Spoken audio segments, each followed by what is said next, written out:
I'm Dr. Sonia Nayyar. I'm a neurologist in San Bernardino County.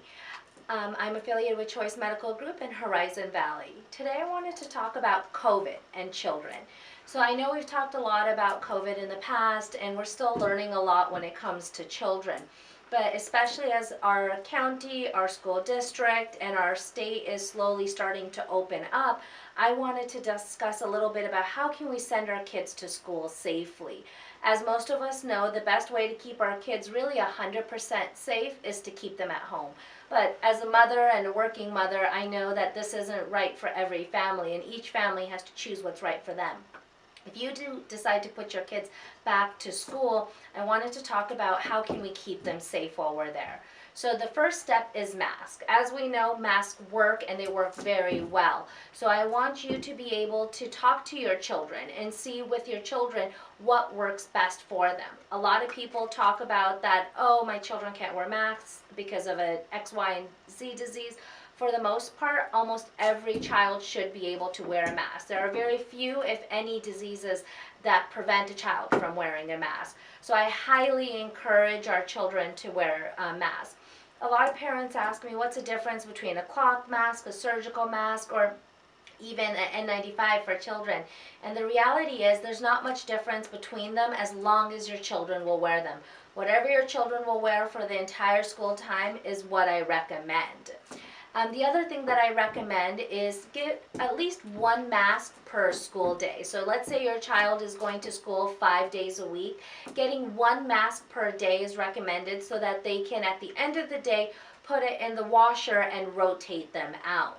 And always remind children not to touch their mask, and they do take it off. Remember to take it off by the ear loops. The second thing I want to talk about is face shields. First, the reminder is a face shield is not a replacement for a mask. It should be used in conjunction with the mask. Face shields are in no way, shape, or form equivalent to mask wearing. So I would highly recommend that if you do want to wear a face shield, to wear it with a mask. Actually, this is the way that I recommend it.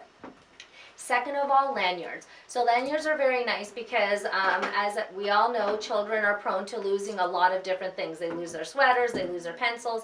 So by clipping at the bottom of the lanyard to the ear loop, at least it can make sure that your kid doesn't lose their mask throughout the day as well.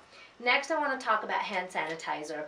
So now, luckily, hand sanitizers are very easily found, so I want to make sure that you do send your kid with one, and they remember to use the hand sanitizer before they eat, before they touch their face, and after they touch commonly touched items, for example, doors, or they go to the restroom, or there's a shared activity in school. I also want to remind parents that when the kids are done with school, having a common Ziploc bag or paper bag that every kid kind of tosses their mask into so that they can be washed at the end of the week or end of the day is a good idea, so they don't get mixed up with the clean mask as well.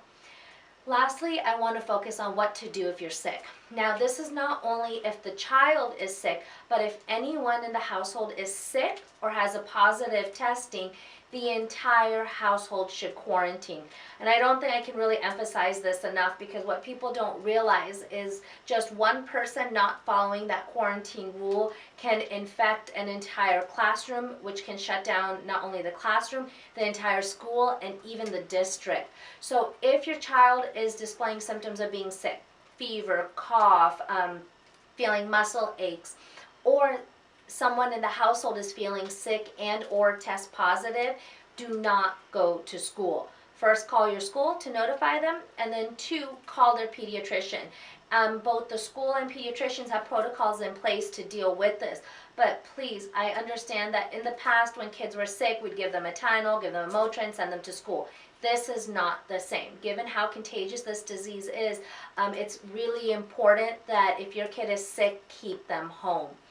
I know some of these things are things that we've heard in the past, and some of it may be new, but as we're kind of navigating new waters and trying to figure out what's the best way to keep our schools open, keep our kids safe, by following these simple rules, we can, 1, make sure our children stay safe, 2, ensure that the school staff, the teachers, the janitors, extended staff stay safe, and then also the parents and the family members of the child stay safe. And by doing that, we can keep our school open, we can keep our classrooms open, keep our districts open, and kind of have the most successful school year that we can given the current situation. Thank you.